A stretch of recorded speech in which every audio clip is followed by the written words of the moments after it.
welcome all the participants who have joined today for our valedictory session of a week-long lecture series of our program Festival of Thoughts, organized by M. Barbara Club of Life Science Department. Sir हमारे साथ जुड़ चुके हैं doctor Arvind Malik. Welcome you sir. नमस्कार ma'am. आपका बहुत बहुत अभिनंदन सर हमारे कॉलेज में. इससे पहले कि हम लेक्चर अपना शुरू करें, मैं आपको इंट्रोड्यूस कराना चाहती हूँ सर अपने बच्चों से. Professor Arvind Malik, the Dean, the Faculty of Education and the Chairperson of the Department of Physical Education, Kurukshetra University, Kurukshetra. His teaching interest includes mainly the sports biomechanics, research methodology, and the measurement test in physical education and sports. The research areas of his interest mainly include exercise physiology, doping in sports, biomechanics, digital finger ratio. Dr. Malik has successfully guided 11 research scholars for the award of PhD degree and 23 research scholars for the award of MPhil degree. Dr. Malik has many achievements to his credit, like he is a gold medalist of All India Inter-University Boxing Championship, medalist at a senior national boxing championship, attending national coaching camp for 1996 Atlanta Olympics for boxing. He has more than 26 years of teaching and research experience in physical education and sports, and he has successfully completed many major research projects awarded by the UGC and Indian Council of Social Science Research. For example, he had recently completed an effect of yoga asanas on respiratory and hormonal profile. Dr. Malik has published many reputed research papers in reputed journals, international or national journals. He has published mainly about 52 research papers and 31 research papers in national journals and international journals. He is acted as a resource person and invited as a main speaker in many international, national seminars, workshops, refresher courses, orientation courses. Some of the international awards to the credit of Dr. Malik is Bursary Award by the Association of Commonwealth Universities, London in 2006, and the Certificate of Appreciation given by Kennesaw State University, Atlanta, Georgia, USA in 2005. And he is awarded as a Best Research Paper and Presenter at International Conference organized at Aligarh Muslim University in 2013. Many books are authored by Dr. Malik, few of them mainly entitled like Sports Nutrition, Naturopathy and Yoga, Experimental Yoga, Health and Physical Education for the BA classes. Dr. Malik is a member of many academic boards, academic committees of various universities. Once again, I welcome Dr. Malik. Thank you, ma'am. Thank you. Thanks a lot. Now it's over to you, sir. Thank you, ma'am.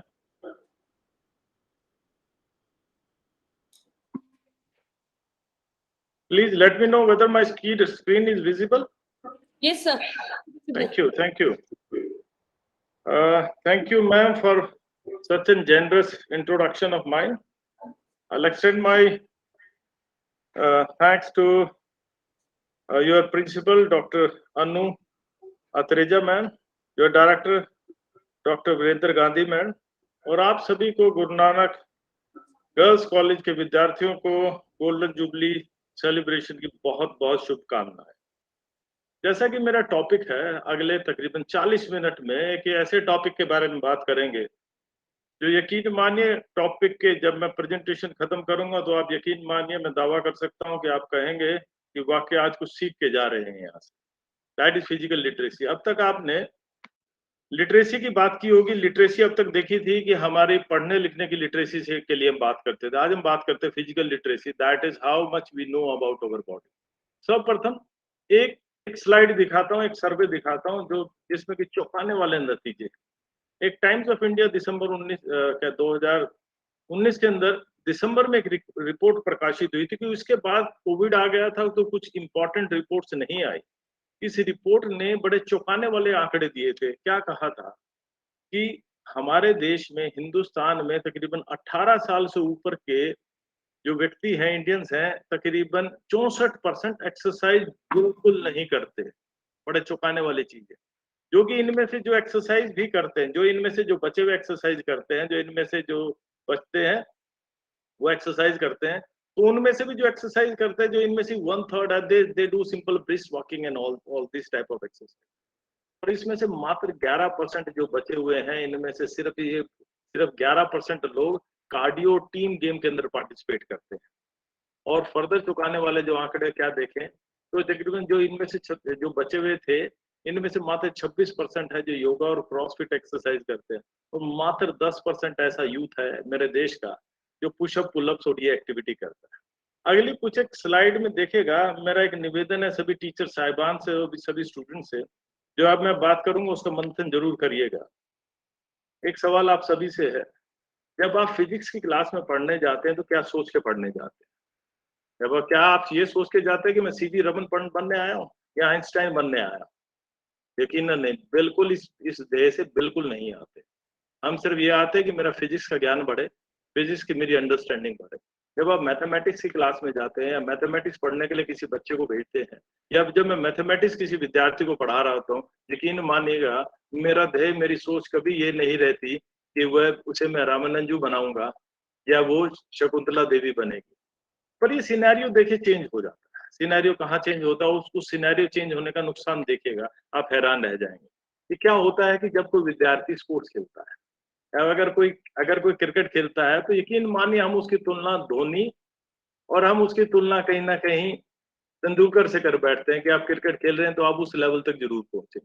अगर कोई badminton खेल रहा होता है तो यकीन मानिए तुलना के जो पैमाने हैं कहीं ना कहीं जाकर साइना नेहवाल से तक जाते हैं। और अगर कोई लड़की गलती से बॉक्सिंग करने लगे तो यकीन मानिए उसकी जो तुलना होती है, जो उससे एक्सपेक्टेशंस रहती हैं हमारे समाज की, हमारे लोगों की, वो कहीं ना कहीं रहती है कि वो मैरी कॉम बनेगी। उससे नीचे के समाज की एक्सपेक्टेशन रहती ही नहीं। और उसका नुकसान देखिएगा क्या होता है। जहां तक ओलंपिक की बात है, देखिएगा जो ओलंपिक में और जिस हम स्पोर्ट्स को सिर्फ मेडल के चश्मे से देखते हैं। और इस अगली स्लाइड में एक इंपॉर्टेंट चीज देखे, मैं बताता हूँ मेडल जीतना कितना मुश्किल है। आंकड़े बड़े चौंकाने वाले, ध्यान से देखिएगा।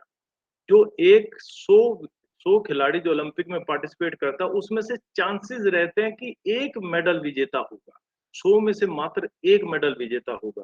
और आगे लेवल ऑफ कंपटीशन देखेगा, जो 1000 नेशनल चैंपियंस होते हैं, जो 1000 नेशनल चैंपियंस होते हैं, उसमें से मात्र एक खिलाड़ी ओलंपिक के अंदर पार्टिसिपेट कर पाता है। शब्द सुनिएगा, मात्र पार्टिसिपेट कर पाता है। और आगे आंकड़े देखेगा, जो 1000 स्टेट चैंपियन होते हैं, उसमें संभावना होती है कि मात्र एक नेशनल चैंपियन होगा। जो 1000 डिस्ट्रिक्ट चैंपियन होते हैं, तो उसमें से संभावना होती है तो एक स्टेट चैंपियन होगा। Look at the amount of competition over here, कि कितना जबरदस्त कंपटीशन है। और हम सिर्फ मेडल की बात करते हैं कि मेडल आए। मेडल आना एक दूर की कोड़ी है। मैंने कंपटीशन बताया, उसके लिए अलग अलग फिनोमेना चाहिए मेडल आने के लिए। अब एक एक सिनेरियो देखिएगा, इस मेडल की भाग दौड़ के अंदर किसी भी इंस्टीट्यूशन का जो ये बहुत बड़ा, अगर देखें एक इंस्टीट्यूशन किससे बनता है, अगर मैं कहूँ किसी इंस्टीट्यूशन के अंदर ये 3000 बच्चा है, तो मात्र इस मेडल के चक्कर में वो कंसंट्रेट रह जाता है, जो सुविधाएं, जो जो फोकस कंसंट्रेट रह जाता है, तो मात्र 20, 30, 50 बच्चों पे कंसंट्रेटेड रह जाता है, क्योंकि फिजिकल एक्टिविटी इन तक ही लिमिट रह जाती है। कारण क्या रहता है कि हम सिर्फ मात्र हमें मेडल चाहिए, हमें इन्हें फिजिकल फिटनेस। और एक अगली कुछ एक स्लाइड्स में यकीन मानिएगा, मेरी गुजारिश है इन विद्यार्थियों से ध्यान से देखेगा और अपने आप से सवाल पूछिएगा कि इतनी चेहरे पर, अगर चेहरे देखेगा इन विद्यार्थियों के जो दौड़ रहे हैं, कि इतनी खुशी दुनिया की क्या कोई पाठशाला है, कोई ऐसी दुनिया की क्लास है जो आपके चेहरे पर इतनी खुशी, इतनी उमंग ला सके? देखेगा, ध्यान से देखेगा और अपने आप से सवाल पूछिएगा कि क्या दुनिया की कोई ऐसी पाठशाला है कि ऐसे ऐसे चेहरे पर ऐसी रंगत, चेहरे पर इतनी खुशी ला सके। और अगली कुछ एक स्लाइड, जो गर्ल्स बैठी हैं, ध्यान से देखेगा और अपने आप से सवाल पूछिएगा कि आपको ऐसा करने का मौका कब मिला। ध्यान से देखिए, अगली कुछ एक स्लाइड्स में नहीं बोलूंगा, सिर्फ अपने आप से आप सवाल करिएगा। और जो टीचर साहिबान इस लेक्चर को सुन रहे हैं, मेरा उनसे भी सवाल है कि आप उनसे भी आप अपने आप से सवाल पूछिएगा कि आपको ऐसा करने का मौका जिंदगी में कितनी बार मिला, ऐसा मौका कब मिला, इतने खुश कब हुए कि आप जमीन से यूं उछले हों, जमीन से यूं उछले हों और आपने कहा हो yes I have did this. एक बार मैं यही प्रेजेंटेशन एक ओरिएंटेशन कोर्स में दे रहा था, तो एक सज्जन ने हाथ उठाया और वो कहते कि सर मुझे मिला मौका। मैं कहा बताइए, अपना एक्सपीरियंस साझा करिए, सबसे साझा करिए। उन्होंने कहा कि सर जब मैंने एमएससी कंप्यूटर साइंस की थी, जब मैंने यूनिवर्सिटी टॉप किया था, तो तब मैं ऐसे उछला था। मेरा जवाब था, भाई आप जिंदगी में एक बार उछले, अगर आप खेलेंगे तो रोज उछलने का ऐसा मौका मिलेगा, जिंदगी के इस एहसास को पाने का मौका आपको रोज मिलेगा। और ये गर्ल से एक बार फिर सवाल है कि देखिएगा कि आपको ऐसा इतना खुश होने का मौका जिंदगी में कब मिला। लेकिन सिर्फ खुशी-खुशी नहीं, इतनी गंभीरता का, और जो अगर कहूँ हार को बर्दाश्त करने का, हार को सहने का, हार को एक्सेप्ट करने का जो मादा और जो शिक्षा यहाँ मिलती है, वो कहीं नहीं मिलती, दुनिया में कहीं नहीं मिलती। मैं कहूँगा अगली 3 स्लाइड मेरी प्रेजेंटेशन की सबसे इम्पोर्टेंट स्लाइड है, साथ लेके जाइएगा। ये एक प्रोफेसर जॉन जे रेटे हैं, ये इंटरनेशनल रिकॉग्नाइज बड़े फेमस है, दुनिया में बड़े फेमस है, न्यूरोसाइकियाट्री के प्रोफेसर और हार्वर्ड यूनिवर्सिटी के प्रोफेसर है। इन्हों की एक किताब है, किताब का नाम है, और एक कंसेप्ट देखिएगा, एक यहाँ एक कंसेप्ट है बेस्ट सेलिंग बुक्स। दुर्भाग्य से ये कंसेप्ट इंडिया में नहीं होता, क्योंकि हमने विद्यार्थियों को कभी किताबें पढ़ने की आदत ही नहीं डाली। चलिए इस पे भी 2 बात करना चाहेंगे, 2 समय 30 सेकंड जरूर लगाना चाहेंगे कि देखिए अगर मैं आपसे एक सवाल पूछूं, दुनिया का कौन सा ऐसा देश है जिसके अंदर टीचर्स की सबसे ज्यादा इज्जत होती है, तो यकीन मानिएगा वहां जर्मनी के अंदर इट इज बीन सेड कि जो टीचर्स की सबसे ज्यादा, teachers are best regarded in Germany. अगर मैं आपसे सवाल करूं कि पॉलिटिशियंस की सबसे ज्यादा कहाँ इज्जत होती है, तो यकीन मानिएगा वह मात्र एक ऐसा देश है, दैट इज ब्रिटेन। ब्रिटेन के अंदर टीचर्स की सबसे ज्यादा इज्जत होती है, क्योंकि उनकी मोरल वैल्यूज बड़ी हाई। अभी कुछ दिन पहले का एक इंसिडेंस है, वहां का एक मिनिस्टर मात्र 5 मिनट लेट पार्लियामेंट में पहुंचा था, तो उसने इस मोरल ग्राउंड पे इस्तीफा दे दिया कि मैं पार्लियामेंट में लेट आया, I don't deserve to be on this post. इस मात्र इसी ग्राउंड पर उसने इस्तीफा दे दिया। और ये कंसेप्ट देखिए, best seller, authors are best regarded in US.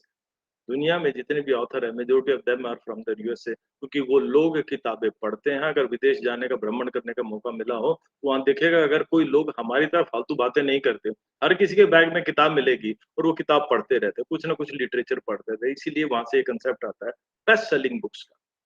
अगर मैं कहूँ कि मेरे देश में सबसे ज्यादा इज्जत किसकी होती है, who is best regarded in India, इस पे टिप्पणी नहीं करना चाहूंगा। आप सब समझदार है, जानते हैं कि हमारे देश में सबसे ज्यादा रिगार्ड हम किसका करते हैं। चलिए इस किताब पर आते हैं। और मेरा निवेदन है सभी टीचर साहिबान से, इस किताब को मौका मिले तो जरूर पढ़िएगा। The spark revelation in new science of exercise in brain. क्या कहा इस किताब के अंदर, देखिएगा इस किताब में क्या कहा। Exercise is like a fertiliser to the brain, it is so good that it is a like of miracle grow. कि एक्सरसाइज दिमाग के लिए एक फर्टिलाइजर का काम करती है, और एक इसमें एक चमत्कारी शक्ति है। और अगली स्लाइड सबसे इंपॉर्टेंट है, जो हिंदुस्तान में कहूँ जो हमारा कंसेप्ट है, जो मिथ्स है, उसे बदलने में कारगर रहेगी। ध्यान से देखिएगा अगली slide. Exercise build new brain cell, not new learning. बड़े गजब की बात कही। ये जो मैं कह रहा हूँ ये मैं नहीं कह रहा, प्रोफेसर जॉन रेटे ने अपनी किताब में बहुत सालों का अध्ययन करने के बाद ये बात कही कि एक्सरसाइज करने से नए ब्रेन सेल बनते हैं, पढ़ने से नहीं बनते। इसीलिए गुजारिश आप सभी से है कि एक्सरसाइज करिए, मेडल के लिए नहीं करिए, किस काम के लिए करिए मैं आगे बताता हूँ। एक्सरसाइज करने से नए ब्रेन सेल मिलते हैं। छोटा सा उदाहरण देता हूँ, आगे देखेगा। एक स्टडी है, अगर आप आराम से भी बैठे हैं, अगर आप आराम से बैठे हैं, तो आपके ब्रेन के अंदर जो ब्लड की मूवमेंट है कुछ इस प्रकार से रहती है। आप 20 मिनट अगर वॉक कर लेते हैं, तो देखिएगा आपके ब्लड के अंदर ब्लड सर्कुलेशन इस प्रकार बढ़ता है। इतना ब्लड सर्कुलेशन यहाँ देखिएगा ये बढ़ रहा है, आपको रेड रेड दिखाई दे रहा है। तो that prove that the studies has prove, researches ने, शोध ने, रिसर्च में बताया है कि जैसे कि आप एक्सरसाइज करते हैं तो आपके ब्लड में ब्लड फ्लो बढ़ता है। और एक ब्लड में ब्रेन में जगह है which is known as hippocampus, उसके अंदर रिटेंशन रहती है। तो उस समय वहां पर न्यू ब्रेन सेल बनते हैं, जिसके अंदर कहा जाता है एक्सरसाइज करिए और उसके बाद उसे ज्ञान से भर लीजिए। एक बहुत बेहतरीन एग्जांपल देता हूं मैं आप लोगों को। एक स्कूल है, Naperville school, Illinois state USA के अंदर एक स्कूल है। इस स्कूल ने एक मॉडल तैयार किया, पढ़ाई लिखाई का एक मॉडल तैयार किया, और दुनिया के जितने बेहतरीन देश हैं वो स्कूल के अंदर इसके मॉडल को पढ़ने या देखने, इस मॉडल को समझने आते हैं। क्या था मॉडल? इस मॉडल के अंदर डेनमार्क, चाइना, सिंगापुर, स्वीडन, सभी देशों के लोग यहाँ पढ़ने के लिए आते हैं कि आपने क्या मॉडल तैयार किया। एक प्लेटफॉर्म है टेड टॉक्स का। मेरा निवेदन है कि जो विद्यार्थी यहाँ बैठे हैं, टेड टॉक्स एक ऐसा प्लेटफॉर्म है जहाँ दुनिया के बेहतरीन वक्ता इस प्लेटफॉर्म पे आते हैं और अपनी बात रखते हैं, और बड़े गजब का प्लेटफॉर्म, इसे जरूर एक्सेस करिएगा। उसके ऊपर जो नेपर वैली स्कूल के जो पीई टीचर है, उनका एक लेक्चर है तकरीबन 16 से 18 मिनट का, एक निवेदन है, जरूर सुनिएगा उस लेक्चर को। और जो मैंने जॉन रेटे कहा, आपको पीछे जॉन रेटे दिखाया, इन जॉन रेटे का भी टेड टॉक्स के ऊपर एक लेक्चर है, जरूर सुनिएगा। टेड टॉक्स के ऊपर तकरीबन 20 मिनट का एक लेक्चर है, जरूर सुनिएगा। आपके लेक्चर में मान के चलता हूँ आपकी सोच बदल देगा फिजिकल एक्टिविटी और दूसरे कामों को। देखिएगा क्या कहा, क्या किया स्कूल ने, आप हैरान रह जाएंगे सुन के, जो मैं तथ्य आप लोगों के सामने रखूं। एक टेस्ट होता है, which is economic operation and development, एक टेस्ट कंडक्ट कराता है टू इवेलुएट द 15 साल के जो दुनिया भर में विद्यार्थी है, 15 साल के विद्यार्थियों की स्कॉलिस्टिक अप्रोच, मतलब कि उनकी मैथ, साइंस और रीडिंग एबिलिटी में उनका कंपैरिजन करता है, उनके दुनिया के अलग अलग विद्यार्थियों का कंपैरिजन करता है। 2019 के कुछ आंकड़े में आप लोगों को तकरीबन 8th ग्रेड के बच्चों के 2018 के 19 के आंकड़े में आप लोगों के सामने प्रस्तुत कर रहा हूँ कि मैथमेटिकल एबिलिटी के आंकड़े क्या रहे। उसके अंदर सिंगापुर, चाइनीज ताइपे, ये देश थे जो ऊपर रहे हैं मैथमेटिकल एबिलिटी के अंदर इस टेस्ट के अंदर। आगे बात भी करेंगे, मेरा हिंदुस्तान प्यारा हिंदुस्तान कहाँ रहा, उसके बारे में भी बात करते हैं। तो देखिए ये कुछ है कि उसके मैंने और आंकड़े आप लोगों के सामने रखे। साइंस की रैंकिंग देखिएगा, इसके अंदर देखिएगा जो टॉप एंड कंट्रीज है, उसके अंदर देखिएगा कौन से देश आ रहे हैं। जो 2015 की रैंकिंग है, 99 की, 3000 की, 15 की, अलग अलग रैंकिंग्स है। ये मैथमेटिकल एबिलिटीज की रैंकिंग है। और एक जो गजब की चीज इस नेपर वैली स्कूल की रही है, क्यों ये हाईलाइट में आया, इसने एक ऐसा मॉडल तैयार किया, P based physical education model तैयार किया। इन्हें कहा हमें मेडल नहीं चाहिए, हमें मेडल बिल्कुल नहीं चाहिए, हमें सिर्फ चाहिए कि हमारा हर बच्चा एक्टिव हो, हर बच्चा किसी ना किसी एक्टिविटी, नॉट इन स्पोर्ट्स, उन्होंने अलग अलग डिफरेंट एक्टिविटीज डिजाइन की, फिजिकल एक्टिविटी अलग अलग में पार्टिसिपेट करे। और उनके करिकुलम के अंदर यकीन माने, अगर नेपर वैली स्कूल की अगर वेबसाइट पे जाए तो इनके फिजिकल एजुकेशन का अगर जो आप स्टाफ देखेंगे तो आप हैरान रह जाएंगे। उनका करिकुलम, हर बच्चे का अलग से करिकुलम बना हुआ, और ये करने का नतीजा देखेगा, दुनिया ये सीखने के लिए स्कूल के पास आती है। अमेरिका की रैंकिंग थी 36वीं मैथ के अंदर, 25वीं रैंकिंग थी रीडिंग एबिलिटी के अंदर, और 28वीं रैंकिंग थी साइंस में। और इस नेपर वैली स्कूल की रैंकिंग थी ओवरऑल, ये क्या, एक बहुत अच्छी रिपोर्ट आती है, इसमें स्कूल वाइज भी रैंकिंग होती है, कंट्री वाइज भी रैंकिंग होती है। साइंस में स्कूल फर्स्ट था, रीडिंग एबिलिटी में थर्ड था, और मैथमेटिक्स में सिक्स था। कारण क्या था, इस स्कूल ने फिजिकल पी बेस्ड मॉडल तैयार किया, और जॉन रेटे ने जब अध्ययन किया इसके ऊपर और बुक प्रकाशित की, तो ये तथ्य जो मैंने आप लोगों के सामने रखे हैं, ये exercise build new brain cell not learning, ये तथ्य उन्होंने सामने, पढ़िएगा इन किताबों को। चलिए आगे देखते हैं। यहाँ तक बात है, एक हार्वर्ड यूनिवर्सिटी ने एक रिपोर्ट प्रकाशित की थी, India shining and Bharat dawning, जो जो मैंने पहले आप लोगों को टेस्ट बताया, उस टेस्ट के कुछ आंकड़े आप लोगों के साथ साझा करना चाहूँ। उसके अंदर क्या देखा, 2003 के अंदर इस टेस्ट के अंदर इंडिया ने भी पार्टिसिपेट किया। इंडिया जब 51 कंट्री ने पार्टिसिपेट किया था, इंडियंस का रैंक था 46वां इसके अंदर, इस रैंकिंग। और एक और चीज देखेगा, जो इंडियन का स्कोर था, इंडियन स्टूडेंट्स का स्कोर था, जो एवरेज स्कोर था इस ग्रुप का, दैट वाज 467, और इंडियन का जो स्कोर था that was below average, that was 392। हमारा स्कोर इतना नीचे था। और उसके बाद एक और चीज देखेगा, इसके अंदर जब school wise, state wise ranking की गई, तो उसके अंदर एक चीज पाया गया, तो हमारे दो स्टेट के जिन विद्यार्थियों ने पार्टिसिपेट किया था, दैट वाज द तमिलनाडु से पार्टिसिपेट किया था और हिमाचल प्रदेश से पार्टिसिपेट किया था। तमिलनाडु का रैंक था इसके अंदर 72वां, और इसका था 73वां, और सिर्फ 74 कंट्री ने इसमें पार्टिसिपेट किया था, और मात्र कजाकिस्तान से ऊपर थे हम सिर्फ इसमें, मैथमेटिक्स और रीडिंग एबिलिटी। और जो ये दो स्टेट मैं कहूंगा, आप कहेंगे कि आपने इन दो स्टेट ने पार्टिसिपेट किया था, ये दो स्टेट भी लिटरेसी रेट देखे तो इनका हिंदुस्तान में ठीक ठाक लिटरेसी रेट आता है। इसके बाद ये गवर्नमेंट ऑफ इंडिया ने डिसाइड किया, ministry of human resource and development किया कि इसके बाद हम इस टेस्ट में पार्टिसिपेट ही नहीं करेंगे। इंस्टेड हमने इंप्रूवमेंट किया, हमने कहा हम पार्टिसिपेट ही नहीं करेंगे। अभी रिसेंटली हमारी सेंट्रल गवर्नमेंट ने डिसाइड किया कि नहीं, हम इस टेस्ट में 2021 में जो टेस्ट होगा इसमें पार्टिसिपेट करेंगे, और कोविड की वजह से टेस्ट नहीं हो पाया। अब देखते हैं जब होगा तो हमारे विद्यार्थियों क्या नतीजा आएगा, तो वो यकीन मानिए आकलन का विषय रहेगा, क्या नतीजा था, हमारे बच्चे हिंदुस्तान दुनिया के पटल पर कहाँ स्टैंड करते हैं। एक और चीज देखिए, शब्द है फिजिकल लिटरेसी, मेडल छोड़ दीजिए, मैं सिर्फ मात्र एक बात कहता हूँ, क्या आपको अपने आप से एक सवाल पूछेगा, और यकीन मानेगा मैं अपनी प्रेजेंटेशन में अगली 8 से 10 स्लाइड में साबित कर दूंगा कि आपको क्या ठीक हिसाब से बैठना आता है, क्या आपको आता है हाउ टू स्टैंड, कि आपको कई ठीक तरीके से आपको चलना सिखाया गया है कभी कि चलना कैसे? मेडल छोड़ दीजिए, सिर्फ ये बेसिक चीज़ें सीख लीजिए, आपकी ज़िंदगी सफल हो जाएगी। क्या आपको दौड़ना किसी ने सिखाया? क्या आपको जंपिंग किसी ने सिखाई? क्या आपको किकिंग किसी ने सिखाई? क्या आपको किसी ने सिखाया कि सही तरीके से कैच कैसे करते हैं? एक चीज़ और मेरा मानना है कि अगर आपको फिज़िक्स का ज्ञान कम होगा तो ज़िंदगी चल जाएगी, कोई समस्या नहीं है। अगर इकोनॉमिक्स नहीं आती होगी, इंग्लिश नहीं आती, कोई ज़्यादा फ़र्क नहीं पड़ेगा। पर अगर ये चीज़ें ठीक नहीं है, अगर आपकी फ़िज़िक ठीक नहीं है, यकीन मानिए जितना मर्ज़ी ज्ञान हो दूसरे सब्जेक्टों का वो किसी काम का नहीं। जो इसलिए आपकी फ़िज़िक, आपके ये जो फ़िज़िकल लिटरेसी है इसकी आपको नॉलेज प्रॉपर नॉलेज होनी बहुत ज़रूरी है। चलिए एक एक चीज़ देखिए, इसे जाकर ध्यान से देखिए, इस पोस्चर को ध्यान से देखिए।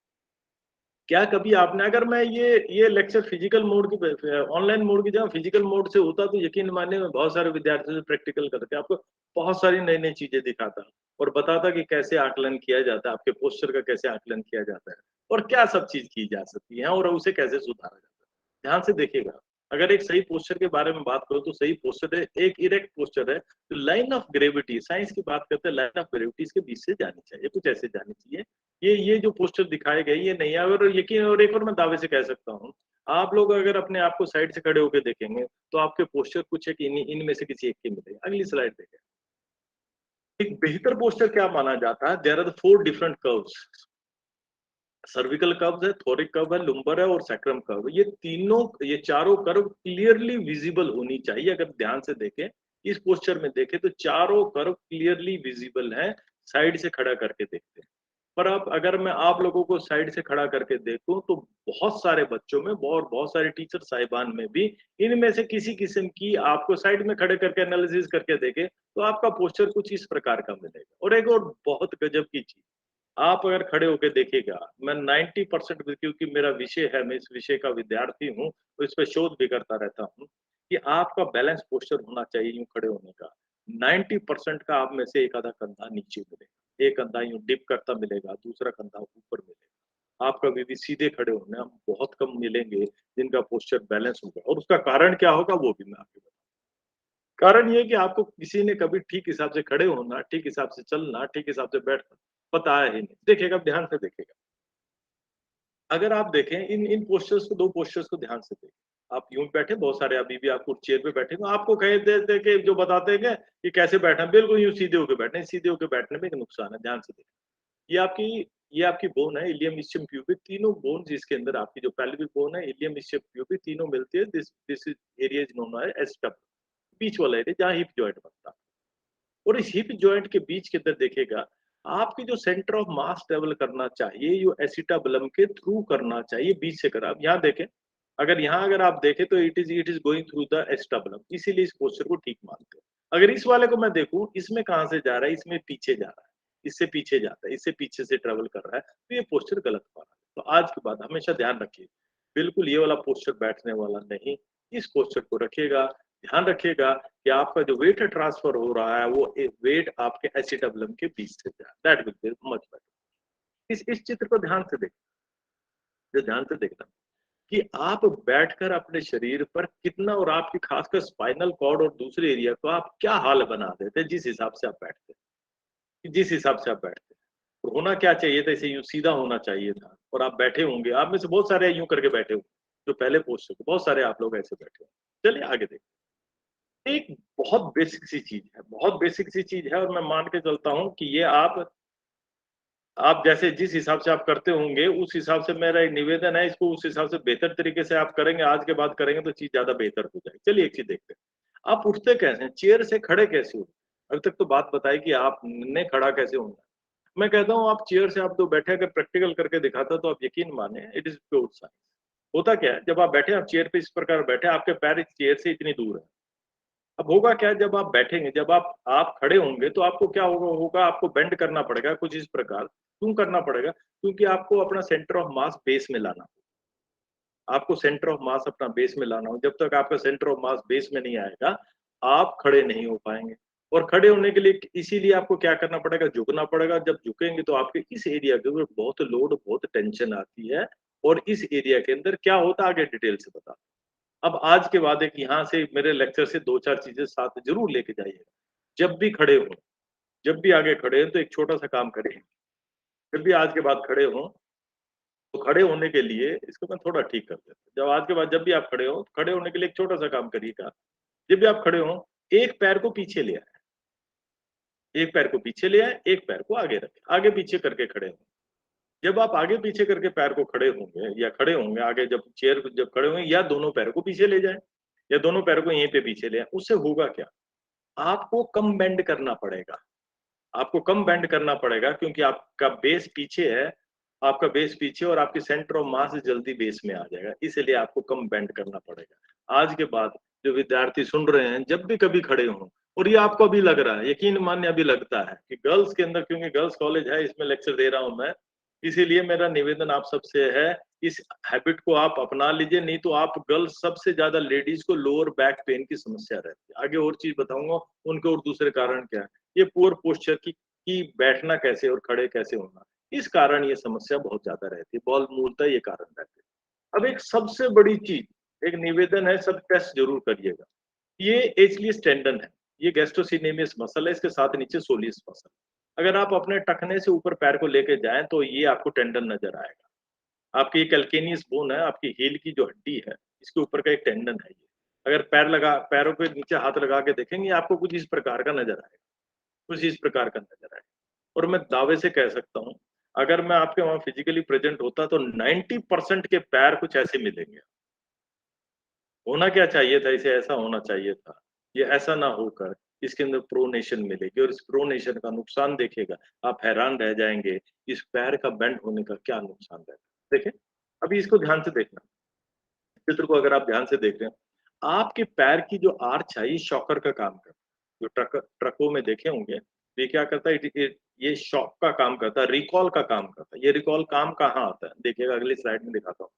देखिएगा, कुछ इस प्रकार ये शॉक का काम करता है। मिड फीट का जो एरिया है, अगर ये आपकी आर्च ठीक नहीं है, आर्च ठीक नहीं है, अगर जो मैंने आपको पहले बताया था कि अगर आपके पैर में प्रोनेशन है, यूँ बेंड है, तो ये क्या होगा, आपकी आर्च डिप करेगी। आपकी आर्च ठीक नहीं, उस आर्च ठीक ना होने का नुकसान देखिएगा क्या होगा। और जब भी आप दौड़ते हैं, चलते हैं, देखिएगा आपका फीट शॉक एब्ज़ॉर्ब करता है। ये कोलैप्स करता है, तकरीबन 15 डिग्री तक अंदर जाता है और फिर ये वापस यहाँ से रिबाउंड करता है। और होता क्या है, अब होता क्या है कि जब आप चलते हैं, जब आपकी आर्च यहाँ ठीक नहीं है, तो ये कोलैप्स करता ही नहीं। यहाँ से जो इलास्टिक फ़ोर्स मिलनी थी, वो आपको मिल ही नहीं पाती। तो इस प्रकार आप ठीक से ना तो चल पाते, ना दौड़ पाते और आपका पैर कैसा रहता है, तकरीबन कुछ ऐसा रहता है। चलिए, एक और चीज़ देखते हैं।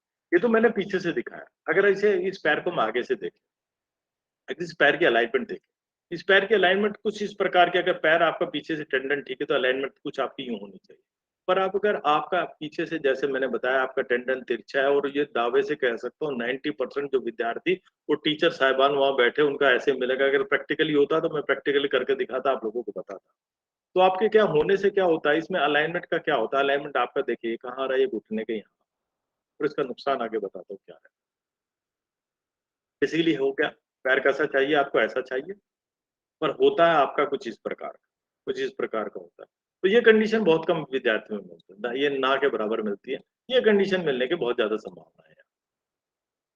और आज के बाद जाके चेक करिएगा, अपने शूज़ को चेक करिएगा और इसकी डिग्री रहती है, होना चाहिए ऐसा, कुछ एक में ऐसा मिलेगा, बहुत सारे ऐसे विद्यार्थी मिलेंगे जिसमें ये पुअर प्रोनेशन की कंडीशन भी मिलेगी।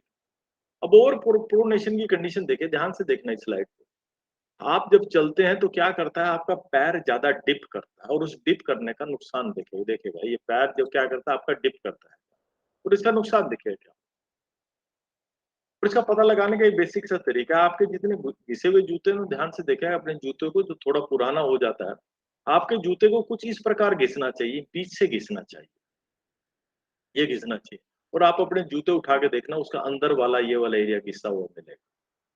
दोनों का एक समान नहीं मिलेगा, एक का कम मिलेगा, एक का ज़्यादा मिलेगा, कुछ इस प्रकार मिलेगा, चेक करिएगा। हर किसी क जो विद्यार्थी अपना भी चेक करिए, घर जाके पेरेंट्स का, भाई-बहनों का, उनका भी चेक करिए। और कुछ जूते ना इस प्रकार घिसे हुए मिलेंगे, कुछ इस प्रकार आपके जूते घिसे हुए मिलेंगे और आप चप्पल, घर की चप्पल कुछ भी देखिए, घर जाके देखिएगा, अपने पैरों को एनालिसिस करिएगा। अगर वैसे वर्कशॉप जब मैं स्टूडेंट्स को कराता हूँ, तो उन्हें कहता हूँ अपने शूज़ की फ़ोटो खींच के भेजिएगा मुझे, या आप शूज़ में जब खड़े हैं, जब चल रहे हैं, तो उसका छोटा-सा वीडियो बना के भेजिएगा। तो आपके पैर का एनालिसिस करके बताया जा सकता है, आपके पैर में कितनी प्रोनेशन है और क्यों प्रोनेशन है, उसका फ़र्क क्या पड़ता है और उसका इलाज क्या है। और एक ये मैं कहता हूँ, ये सबसे इम्पोर्टेंट स्लाइड है मेरी प्रेज़ेंटेशन। ध्यान से सुनिएगा इसे। आपको क्या कभी किसी ने चलना सिखाया है? आज 2 शब्द बोल रहा हूँ, उसे साथ लेके जाना। 99% मैं साबित कर सकता हूँ, जब आप चलते हैं तो ऐसे चलते हैं, आपकी टो आउट मिलेगी। 99% विद्यार्थी, क्योंकि मैं इस फील्ड का विद्यार्थी, इस फील्ड में काम करता हूँ, मैं क्लोज़ ऑब्जर्वर हूँ। मैं समाज को चारों तरफ आज के बाद ये आदत में शुमार कर लीजिए कि देखिएगा कि आपकी टो कैसे। एक मंत्र देता हूँ, गर्ल्स के लिए पर्टिकुलरली बड़ा इंपॉर्टेंट मंत्र है कि चलें कैसे, चलने का सही तरीका कैसे है। Toe straight and chin up, इसे मूल मंत्र है, याद करिए, साथ लेके जाइए। जब भी आप चलें तो क्या होना चाहिए? जब भी आप चलें तो आपकी क्या होनी चाहिए? टो स्ट्रेट, टो बिल्कुल आपकी सीधी होनी चाहिए और चिन अप, ठुड्डी ऊपर होनी चाहिए। गर्ल्स में एक बहुत बड़ी समस्या है कि वो ठुड्डी नीचे करके चलती है। हमेशा ध्यान रखिए, गर्दन नीचे करके चलती है। गर्दन नीचे करने का, अभी तो आप चलते हो, उससे सर्वाइकल स्पॉन्डिलाइटिस होने का जबरदस्त खतरा रहता है। तो इसलिए आज के बाद जब भी आप चले, मूल मंत्र रे साथ लेके जाएँ। घर जाएँ, परिवार वालों को भी चलने का तरीका ठीक कराएँ। ये क्या? टो स्ट्रेट चिन अप, इसे याद कर लें, टो स्ट्रेट चिन अप। जब भी चले आपकी टो स्ट्रेट होनी चाहिए और ठुड्डी आपकी ऊपर होनी चाहिए। अगर आपका पैर ऐसा है तो आगे बताता हूँ दोनों चीज़ों का नुकसान क्या है। अभी देखिएगा, आप हैरान रह जाएँगे, दोनों के अगर पैर आउट करके चलते हैं, इसका नुकसान क्या है? शरीर हमारा भगवान ने बहुत बैलेंस बनाया, बहुत ज़बरदस्त रूप से बैलेंस बनाया और हमने बैड पोस्चर अपनी खराब उठने-बैठने, क्योंकि ये आपका कसूर नहीं, मैं मानता। आपको ज़िंदगी में ये चीज़ किसी ने सिखाई ही नहीं, तो आपका आप हम कैसे मान लें कि आपको ठीक हिसाब से चलना है? और अब जब आपको आज मैं बता रहा था, इसका ध्यान ज़रूर रखिएगा। अब देखिए 2 चीज़ें हैं, ध्यान देखिए कि आपका अगर देखें, अगर पोस्चर बैलेंस होगा तो आप अगर टो स्ट्रेट करके चलेंगे तो आपकी बॉडी यूँ अलाइन्ड रहेगी, बिल्कुल बैलेंस रहेगी, जैसे इस चित्र में दिखाया जा रहा है। अब देखिएगा जैसे आपकी टो आउट होती है, टो आउट होती है तो टो आउट होने का नुकसान देखिएगा कि आपका पैर अंदर की तरफ प्रोनेट करते, जब पैर करता है आपके घुटने यूँ बाहर की तरफ ट्विस्ट करते हैं। तो इसका नुकसान देखना, आगे दिखाता हूँ क्या रहता है। सॉरी।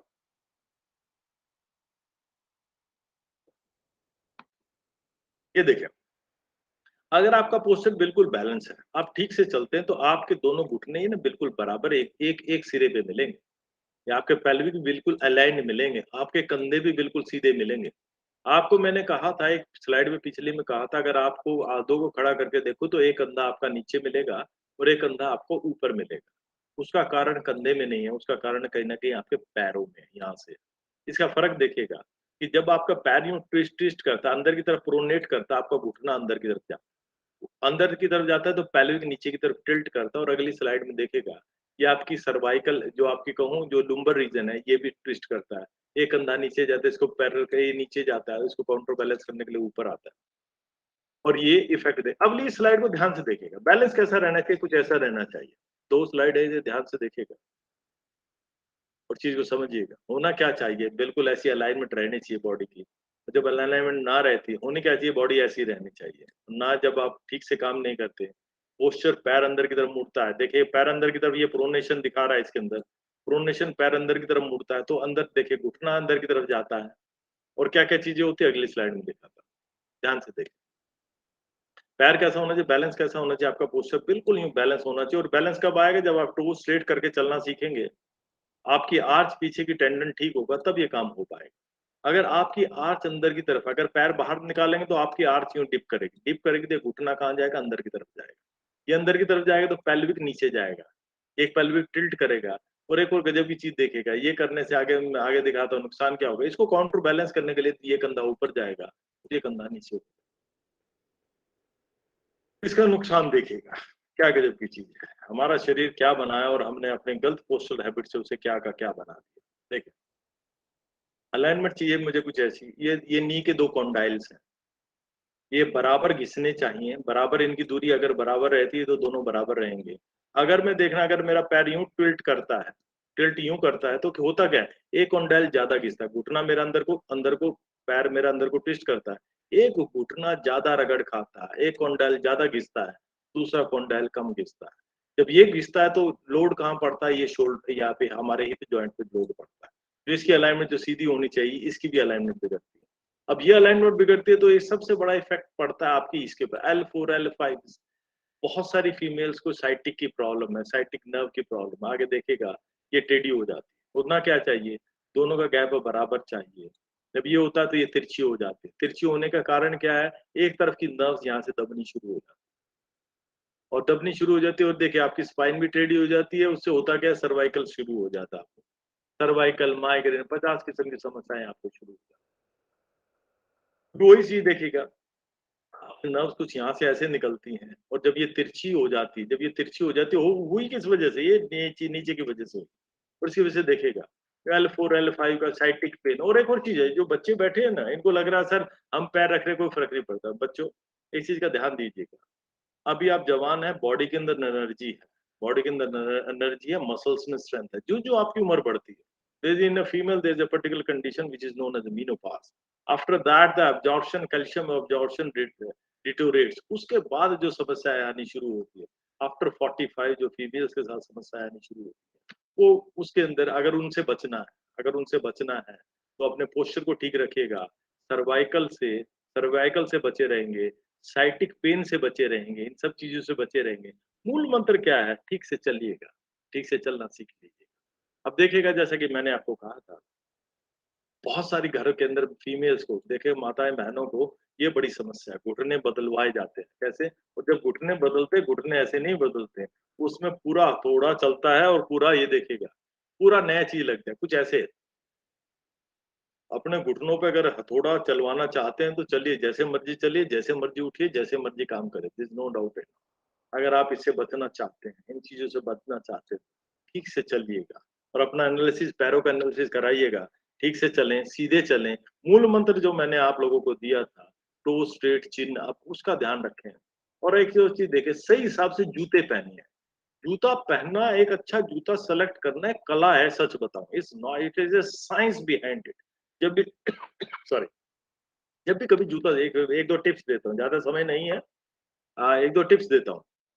जब भी कभी जूता खरीदने जाए तो शाम को 3 बजे के बाद जाए। आप भी हैरान हो, सर क्या कह रहे हैं, हमें तो बाजार का टाइमिंग ये मिलता है सुबह। नहीं, 3 बजे के बाद जाए। कारण क्या है? आपका पैर स्वेल करता है, आपका पैर सूजता है, और 3 बजे तक, अगर दिन में 3-4 बजे का अगर शाम को जूता खरीदते तो आपका पैर ऑप्टिमम स्वेल कर चुका होता है। तो उसके बाद अगर जूता ले रहे हैं, अगर आप मॉर्निंग में जूता ले लेते हैं, मॉर्निंग में जूता ले लेते तो आपका पैर इतना स्वेल नहीं करता, आप जूता लेते पैर में फिट आ जाता। उसके बाद जब जूं शाम होती है तो पैर आपका स्वेल करता, ब्लड सर्कुलेशन उसमें और बढ़ता है, तो होता क्या है कि वो पैर स्वेल करने से जूता आपको काटना शुरू कर देता है। तो इसलिए जूता, एक अच्छे किस्म का जूता कैसा खरीदे, क्यों खरीदे? अलग अलग किस्म के जूते आते हैं। अगर पैर ऐसा है तो उसके लिए अलग जूते आते हैं, अगर आर्च ऐसी है तो उसके लिए अलग किस्म के जूते आते हैं। तो जो यकीन मानिए, हम इंडियन सस्ते जूतों के हिसाब से घूमते हैं। मुझे एक उदाहरण याद आ रहा है, I was there in Dayal Singh college Karnal. वहाँ क्या था, वहाँ एक हमारे मैडम थे, उन्होंने कहा कि मलिक साहब, हमारे जो मदर हैं, उनको पैरों में बड़ी दिक्कत है, क्या आपको उनको कोई शूज सजेस्ट कर सकते हैं? मैं कहा हाँ मैडम, बिल्कुल कर सकते हैं। वी टुक देम इन एक नाइकी के शोरूम में लेके। उस समय एक महंगा जूता था, काफी महंगा जूता था, और वो डिस्काउंट पे था, तो काफी महंगा तकरीबन जूता उन्होंने लिया। और वो जूता लिया, वो आंटी जी ने लिया, she was around 75 years old and her wait was very much. उनका वेट तकरीबन कहूँ तो 85-90 किलो के करीब। तो तकरीबन 6 महीने के बाद फिर मैंने मैडम से पूछा कि मैडम कैसे, आपकी मदर कैसे है? कि मलिक साहब, आपने पता नहीं कैसे जूते दिलाए, मेरी मदर तो साड़ी पे भी वो स्पोर्ट्स शूज पहन के घूमती है, आपने कैसे जूते दिलाए? मैडम ये कंफर्ट है, शूज के पैरों के हिसाब से जूते हैं, उसी हिसाब से जूते लिए गए। अब यहाँ से देखेगा, ये जो पैर है, इसके लिए न्यूट्रल शूज चल जाता है, इसके लिए एक सपोर्ट चाहिए, इस किस्म का अगर पैरा सपोर्ट चाहिए, इसके लिए मोशन कंट्रोल शूज आते हैं, वो शूज चाहिए, उस किस्म के जूते पहनेंगे तब चीज बेहतर रहेगी, सब चीज बेहतर है। और एक और काम, एक निवेदन है आप सभी से जो अभी इस प्रेजेंटेशन को सुन रहे हो। मेरे घर में भी भाई ये झगड़ा रहता है, सच बताओ, कि आजकल की जो फीमेल्स हैं, जो मदर्स हैं, बच्चों के साथ वो बड़ा अन्याय करती है कि पैर गंदे हो जाएंगे, मिट्टी लग जाएगी। पहले जो बच्चे थे, पैरों को खूब मिट्टी लगती थी। एक निवेदन है, आज से कुछ समय अपने बच्चों को, और आप जिनके पैरों में प्रोनेशन है, कुछ एक एक्सरसाइज बता रहा हूँ, करिएगा जरूर, सभी ठीक रहेंगे, स्वस्थ रहेंगे। थोड़ा देर नंगे पैर जरूर घूमें, घर में थोड़ा देर नंगे पैर जरूर घूमें, सभी को घूमना चाहिए। और एक और चीज देखिए, ये जो एक्सरसाइज बता रहा हूँ, ये जरूर करिएगा, ये आपके आर्च को इंप्रूव करती है। ये क्या है, big big toe push exercise. जब आप खड़े हैं, दोनों पैर पे खड़े रहें, इस पैर के ऊपर इस अंगूठे पे दबाव डालें। अगर आप इस अंगूठे पे दबाव डालते हैं तो आपकी ये आर्च इंप्रूव होती है। ये सारी एक्सरसाइज आर्च के लिए, अगले 8-10 स्लाइड्स में अलग अलग एक्सरसाइज। और एक और काम करेगा, सभी सभी गर्ल्स से मेरा निवेदन है, जो टीचर साहिबान है उनसे भी निवेदन है, अगर अपने आप को ठीक रखना चाहते हैं तो ट्राई टू नंगे पैर चलें, टोज पे चलें, घर में जब भी कभी मौका मिले कोशिश करें टोज पे चलें, that will improve your this arch. ये आर्च अगर ठीक रहेगी तो आपको यकीन मानेगा ऊपर की सारी चीजें ठीक रहेंगी। एक और काम करिएगा, पूरे पैर को रखिएगा और इस पैर को बाहर की तरफ ले जाने की कोशिश करें अंगूठे को। ये भी एक्सरसाइज किसकी, आर्च की एक्सरसाइज है।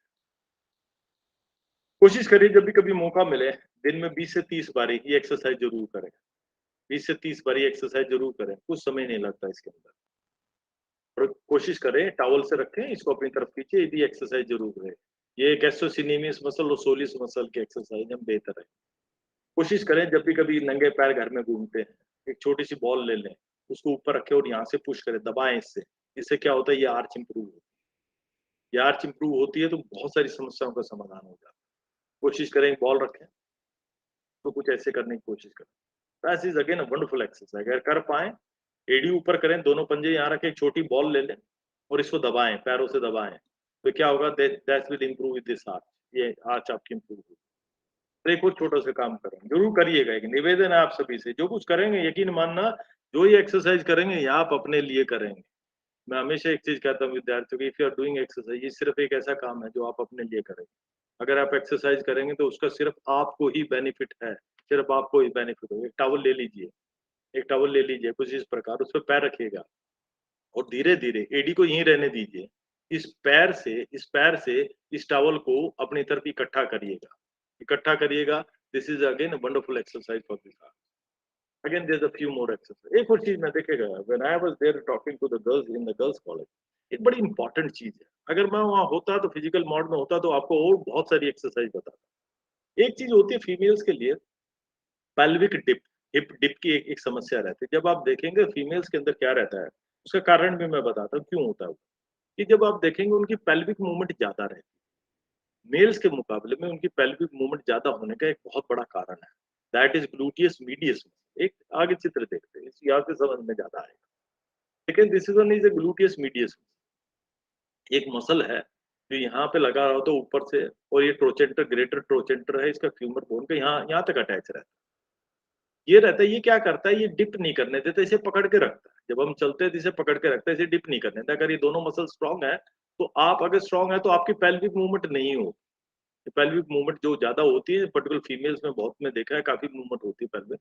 अगर ये वीक मसल रहेगा, अगर gluteus muscle, medius muscle week है, तो ये मूवमेंट आपकी पेल्विक मूवमेंट बहुत ज्यादा होती है, जो थोड़ा सा कई बार खराब लगता है। तो इसलिए कोशिश करें, एक्सरसाइज करें, इसकी अलग अलग एक्सरसाइज है, इसकी स्ट्रेंथनिंग एक्सरसाइज से ये पेल्विक मूवमेंट कम हो जाए। जैसे कि मैंने बताया था, ये ग्लूटियस मीडियस मसल है, बाहर लगा होता है, कुछ इस एरिया पे लगा, यहाँ से यहाँ लगा, और ये इस पेल्विक को बांध के रखता है। इसको कुछ एक एक्सरसाइज है, कभी वैसा मिलेगा तो देखेंगे। एक बड़ा इंपॉर्टेंट चीज और बताता हूँ आप लोगों को, ध्यान से देखिएगा और देखिएगा, और मेरा निवेदन है इस पे अमल भी करिएगा। तो साइंस कहती है, तो साइंस क्या कहती है कि जो आपका मैक्सिमम जो हिल टू टो ड्रॉप होना चाहिए, जब भी आप जूता लें तो आपकी टो टू हिल जो ड्रॉप होता है, आपकी इन दोनों में फर्क कितना, 10 mm से ज्यादा नहीं है। साइंस ये कहती है कितना, कुछ ये देखें, जो इसकी थिकनेस है, यहाँ से थिकनेस और यहाँ से थिकनेस के अंदर 10 mm से ज्यादा का फर्क नहीं रहना चाहिए। पर होता क्या है, अगली स्लाइड ध्यान से देखिएगा और मुझे थोड़ा सा माफ भी करिएगा जरूर। पर अब क्या फीमेल्स क्या कुछ शूज ऐसे पहनती है, इसका नुकसान। अभी तो लगता है फैशन में आप पहन तो लेते, यकीन मानेगा इसके अंदर आप अपने पैरों पे, अपनी बॉडी के ऊपर इतना जबरदस्त अत्याचार करते हैं। अभी तो आप पहन लेते इस उम्र में, लंबे रन के अंदर आप यकीन मानेगा आपके मसल्स के ऊपर, आपके पोस्चर्स के ऊपर इतना खराब असर पड़ता है, तो जिसे अगली लाइफ में आपको पे कर। मैडम थोड़ा सा मुझे ये बताइएगा, मेरे पास समय कितना, मैं उसी हिसाब से वाइंड अप करूंगा।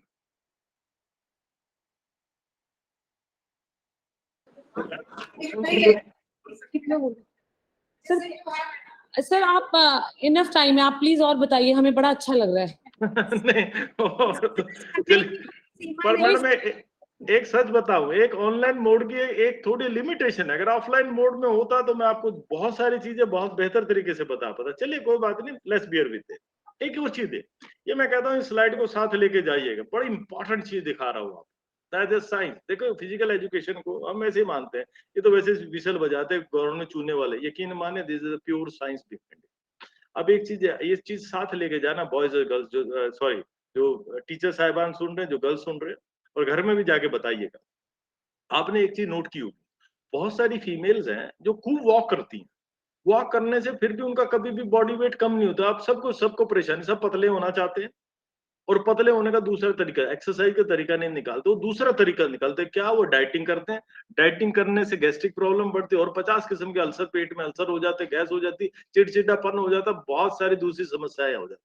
कारण क्या है? उन्हें कभी किसी ने ये एक फार्मूला नहीं बताया जो मैं आप बताने जा रहा हूँ। साथ लेके जाइएगा और इसे इंपॉर्टेंट और इसको अपनाइएगा। जो एक शब्द होता है which is known as the target heart rate. और आप जिम में भी जाते हैं ना, मैं देखेगा, मेरा फील्ड है, मैं इस फील्ड का विद्यार्थी हूँ, देखता हूँ कि जिम के जितने इंस्ट्रक्टर हैं 90% अनट्रेन्ड है, वो भी आपको कोई नहीं बताता। ये जिम अगर देखें तो उसके ट्रेडमिल पे ना सेंसर लगे होते हैं, उसके ऊपर सेंसर लगे होते हैं। उस सेंसर से आप अपने, और आज के समय में तो दुनिया भर की वॉच आती है, उसके अपने हार्ट रेट का सारा गेम है, हार्ट रेट का, टारगेट हार्ट रेट। जो आप एक्सरसाइज करें, किस हार्ट रेट पे करने से आपका फैट मेटाबोलाइज होगा, किस हार्ट रेट पे करने से आप एक्सरसाइज आपकी दूसरी किस्म की होगी, किस एक हार्ट रेट पे काम करने से आप अपने हार्ट को एक्सरसाइज देंगे, ये अलग अलग हार्ट रेट। एक फार्मूला देता हूँ, ध्यान से साथ लेके जाइए। क्या? That is 220 minus your age. 220 में से आप अपनी उम्र घटा दें, that will be your maximum heart rate, जिसको बोलते हैं MHR। That will be your maximum heart. और अगली स्लाइड में एक उदाहरण के साथ मैं बताता हूँ कि अगर आप अपने टारगेट हार्ट रेट को उस लेवल पे जाते हैं, तभी आपका फैट मेटाबोलाइज होता है, नहीं तो फैट मेटाबोलाइज होता ही नहीं। आप घूमते रहे जब तक मर्जी घूमते रहे। देखिए, दिस इज वंडरफुल एग्जाम्पल। आजकल इस किस्म की पैडोमीटर की वॉच आपको आराम से 1000-1500 रुपए की आराम से मिल जाती है, आराम से मिल जाती है। ये वॉच ले, अपने कलाई पे बांधे। और सबसे बड़ी बात, एक मैंने एग्जाम्पल आप लोगों के लिए यहाँ पे लिख के रखा।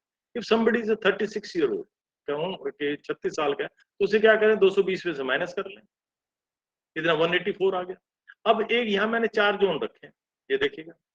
Fat burning zone, fat burning zone that is 60 to 70% of what, 60 to 70% of ये जो मैंने निकाला 147 का, 147 जो मेरा मैक्सिमम हार्ट रेट मिला था, ओ सॉरी 184 जो मेरा मैक्सिमम हार्ट रेट मिला था, इसका कितना 60%, इसका 60% देखे तो यहाँ 110 आ गया। अगर आप ध्यान से सुनना, बड़े काम की बात बता रहा हूँ, अगर आप 10 मिनट से ज्यादा अपने हार्ट बीट को 110 पे मेंटेन करते हैं, अगर 36 साल का आदमी अपनी हार्ट बीट को 10 मिनट से ज्यादा कहूँ 10 मिनट से ज्यादा 110 पे मेंटेन करता है, तो आपका फैट मेटाबोलाइज होना शुरू होगा। जो आपकी बॉडी में फैट डिपॉजिट है, तब मेटाबोलाइज शुरू होना होगा। अगर आपका पल्स रेट कम है, आप घूमते रहें, यकीन मानिए आपका मैकेनिज्म जो है फैट मेटाबॉलिज्म पे जाएगा ही नहीं। तो इसलिए निवेदन है, आज के बाद जब भी एक्सरसाइज करें, इसलिए डॉक्टर कहता है ब्रिस्क वॉक करें और एक अच्छा जूता खरीदें। तो मैंने जो आपको बताया, अच्छा जूते की डेफिनेशन अलग है, कभी मौका मिलेगा तो डिटेल से बताऊंगा एक अच्छा जूता क्या होता है, अच्छा और जूता कैसे खरीदा जाता है, वो जूता खरीदें। और अपने टारगेट हार्ट रेट पे जब भी एक्सरसाइज करें, टारगेट हार्ट रेट दोबारा मैं दोहरा रहा हूँ, 220 माइनस योर एज, 220 में से अपनी एज को माइनस कर दें, 220 में से अपनी एज को माइनस कर दें, जो वैल्यू आएगी उसका 60%, उसका 60% या 0.6 से मल्टीप्लाई करते हैं, इस केस में 110, और इसे 10 मिनट से ज्यादा मेंटेन करें। 10 मिनट के बाद फैट मेटाबोलाइज होना शुरू होता है। एक और टिप्स देता हूँ, चलो बात आई तो एक और चीज बताता हूँ आपको कि आप कहते हैं ना, जब भी कभी एक्सरसाइज करें, if you want to reduce your weight then do exercise in the morning. आप अर्ली मॉर्निंग एक्सरसाइज करेंगे, उसका बेनिफिट मैं बताता हूँ क्यों बेनिफिट रहता है। जब अर्ली मॉर्निंग एक्सरसाइज करते हैं तो देखिएगा आपका ब्लड शुगर लेवल लो रहता है, क्यों? आपको 8 से 10 घंटे हो चुके होते खाना खाए हुए। जब 8 से 10 घंटे होते तो आपका ब्लड शुगर लेवल लो रहता है। जब आप एक्सरसाइज करते हैं, क्योंकि ब्लड का शुगर लेवल लो है, तो वो क्या करता है, ब्लड में शुगर तो है नहीं, तो वो क्या करता है, आपकी बॉडी से शुगर लेता है मसल्स आपकी बॉडी से शुगर लेते हैं, तो इसमें जो मैकेनिज्म है फैट बर्निंग के ऊपर जल्दी आता है। दिन में अगर शाम को आप एक्सरसाइज करते हैं तो आप सारा दिन खाए होते हैं, आपका ब्लड शुगर हाई होता है, तो पहले 2 से 3-4 मिनट तो आपकी बॉडी जो ब्लड की शुगर है उसी को यूज करने में लगा देती है। जो रिजर्व की बॉडी की जो रिजर्व है उसको ले ही नहीं पाती, जिस वजह से वेट कम करना शाम की बजाय सुबह करें एक्सरसाइज। और एक्सरसाइज कैसी करें, उसको अपने टारगेट हार्ट जो जो मैंने फैट बर्निंग जोन बताया है इसके अंदर जरूर लेकर जाए। अगर इसमें जाएगा तभी फैट मेटाबोलाइज होगा, नहीं तो नहीं होगा। चलिए एक और चीज, एक छोटा सा मैंने चार्ट बना दिया आप लोगों को। एक चार्ट है, अगर आपकी 30 साल उम्र है तो फैट बर्निंग जोन है आपका तकरीबन, अगर देखें तो आपका पल्स रेट होना चाहिए 114 के करीब। 114 के if somebody is of 45 years old, अगर कोई 45 साल का है, मैं जरूर मान के चलता हूँ बहुत सारे टीचर साहबान तकरीबन इस उम्र की रेंज के जरूर होंगे और इनको बहुत ज्यादा चिंता रहती है वेट कम करने की, तो उनका टारगेट हार्ट रेट है 105, उनको अपने हार्ट रेट को 105 पे जरूर लाना चाहिए। डाइट कटिंग की बजाय अगर एक्सरसाइज पे ध्यान देंगे तो बेहतर तरीका है। If somebody is of 55 years old, then he should concentrate, it should bring his heart rate around about 100, तब तक लेके आएंगे और इसे मेंटेन करेंगे तभी फैट मेटाबोलाइज होगा। चलिए एक और चीज, एक और मैं आप लोगों से निवेदन है, एक दिन में 1440 मिनट होते हैं, एक दिन में 1440 मिनट होते हैं। क्या आप अपने आप को 30 मिनट नहीं दे सकते इस 1440 मिनट से? मैं बात कर रहा हूँ, मेडल नहीं चाहिए, हमें मेडल नहीं चाहिए, हम सिर्फ ये चाहते हैं कि आप फिजिकली एक्टिव रहें, आप स्वस्थ रहें। देखिए मैकेनिज्म उल्टा है, देश में एक अलग किस्म का, मैं एक मानना बिल्कुल मेरा अलग है कि देश में I don't think we don't require hospitals, हमें हॉस्पिटल नहीं चाहिए, हमें प्ले ग्राउंड चाहिए। यकीन मानिए, जैसे स्वामी विवेकानंद ने कहा था हमें गीता नहीं फुटबॉल ग्राउंड चाहिए, वही कहता हमें हॉस्पिटल नहीं, हमें प्ले ग्राउंड चाहिए। वहाँ इन्वेस्टमेंट आती है, जागरूक करना चाहिए, लेट एवरीबडी इज एक्टिव। अगर हम फिजिकली फिट होंगे तो बीमार नहीं पड़ेंगे। अभी कोविड था तो आप लोगों ने देखा those who are physically fit, जिनकी फिजिकली फिट होंगे, रेजिस्टेंस अच्छी होगी, बीमारियां नहीं गिरेंगी, बीमार नहीं पड़ेंगे, डॉक्टर की जरूरत नहीं पड़ेगी। और आप कंफर्ट जोन में रहेंगे तो यकीन मानिए डॉक्टर की भी जरूरत रहेगी और कोविड जैसी बीमारियों से भी आप ग्रस्त होने के चांसेस ज्यादा रहेंगे। और एक सबसे बड़ी बात, इसे ध्यान रखिए, there is no shortcut towards fitness, there is no shortcut. जिंदगी में इस चीज को मूल मंत्र है, बार्क लाइक ए डॉग। अगर बिल्ली को कहेंगे कि इसकी तरह करेंगे तो नहीं कर पाएंगे। And there is no shortcut for fitness. You have to earn your body, आपको अपनी बॉडी को कमाना पड़ता है, ना कि शॉर्टकट्स के माध्यम से बॉडी को बनाएगा। और ये भाई ये मत करिएगा। स्लिमिंग बहुत आज के समय में दुनिया भर के बिलियंस ऑफ डॉलर की इंडस्ट्री खड़ी हो चुकी है, स्लिमिंग टी दिस दैट। हम शॉर्टकट चाहते हैं कि रातों रात पिए और सुबह तक पतले होके उठे, ऐसा कभी नहीं होता। ये पता नहीं आपकी किडनी को डैमेज कर देगी, इसमें पता नहीं स्टीरॉइड मिलाया होगा उसने, क्या चीज मिलाई होगी, आपके लीवर को डैमेज कर देंगे, आपके किडनी को डैमेज कर देंगे। आपको तुरंत तो लगेगा हाँ बहुत पतले, पता नहीं उसने एनाबॉलिक स्टीरॉइड मिला रखा है, उसमें क्या चीज मिला रखी है। और आप बाद में, शुरू में तो 2-4 महीने आपको लगेगा, बाद में उसके क्या साइड इफेक्ट होंगे आप यकीन मानने नहीं जानते। तो इसलिए कोशिश करिए, challenge your body before your body अपने शरीर को चैलेंज करते रहिए, नहीं तो आपका शरीर जब आपको चैलेंज करना शुरू कर देगा तो समस्या हो जाएगी। एक और बेसिक चीज, if you do exercise, believe me, सच्चे दिल से कह रहा हूँ, खिलाड़ी हूँ और फिजिकल एजुकेशन का विद्यार्थी हूँ, जब आप एक्सरसाइज करते तो यकीन मानिएगा वो एक ऐसा समय रहता है जब आपकी सारी प्रॉब्लम पीछे छूट जाती है। Thank you very much for the patience sharing, बहुत बहुत धन्यवाद मुझे समय देने के लिए और मेरी बात को पेशेंटली सुनने। Thank you ma'am, thank you very much.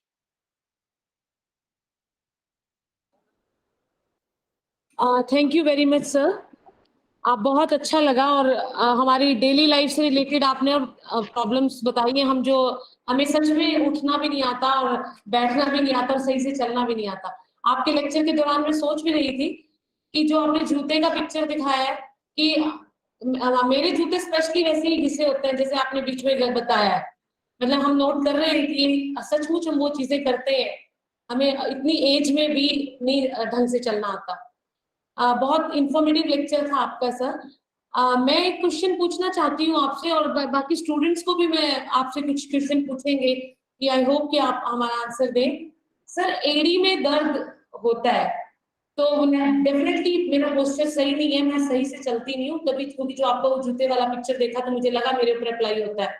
आपने कहा शूज बहुत अच्छे खरीदने, शूज भी बहुत अच्छे खरीद लिए स्केचर्स के, उसके बावजूद भी एड़ी का मैडम स्केचर्स का जूता अच्छा जूता नहीं कहलाता, not at all. Don't go with the brand कि मैंने स्केचर का जूता खरीद लिया तो मेरा पैर ठीक, not at all, there is a science behind it. हमें चाहिए आपके पैरों को मोशन कंट्रोल शूज चाहिए। स्केचर वालों को जाके बोलिए कि मुझे मोशन कंट्रोल शूज दे। और एक और देखिएगा, हम हिंदुस्तानी है, हमारे देश के अंदर स्केचर और ये कंपनियां बहुत बदमाश कंपनी है। अच्छा प्रोडक्ट, इस किस्म का प्रोडक्ट हमारी मार्केट में अवेलेबल ही नहीं है। सिर्फ एसिक्स में जूता आता है, मैं आपको बताता हूँ।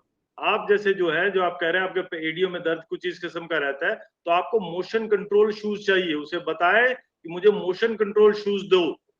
वो मोशन कंट्रोल शूज क्या करेगा, आपकी एडी जो अंदर की तरफ टिल्ट करती है उसे रोकता है, सख्त होता है पीछे से जूता, उसे बांध के रखता है, एडी को टिल्ट नहीं करने देता। तो टिल्ट नहीं करेगी तो आपकी एडी में दर्द कम होगा। अब आपकी एडी जो होना चाहिए यूं अंदर की तरफ बेंड करते, जो अंदर से नर्व पास करती है वो दबती है, इस वजह से दर्द होता है मैडम। हाँ जी जो सर। एक्सरसाइज मैंने आप लोगों को जो एक्सरसाइज बताई है, उन एक्सरसाइज को रेगुलरली करिएगा। और जूता जो मैंने कभी मौका मिला मैं आपके कॉलेज में आऊंगा, प्रैक्टिकली बताऊंगा किस किस्म का जूता होता है। ये भी तकरीबन 1 से 1.5 घंटे का लेक्चर है, जूता कैसा लें, कौन सा जूता लें, उसमें क्या खास बात होती है, तब बात बनेगी मैडम। स्केचर्स के, खाली स्केचर्स और नाइकी के ब्रांड से वो जूता अच्छा नहीं, यकीनन अच्छा नहीं है मैडम। उसमें जो साइंस का बेनिफिट है वो नहीं हो रहा मैडम आपको। हाँ जी सर, वही हम अपनी प्रॉब्लम्स के लिए सोचते हैं कि हम शायद जूता अच्छा नहीं खरीद रहे हैं, वो भी हमने करके कोशिश कर लिया लेकिन नहीं हुआ। तो आपके लेक्चर से वही मुझे पता चला कि हमें क्या करना चाहिए। आई होप कि कोई बच्चा कुछ पूछना चाहता है।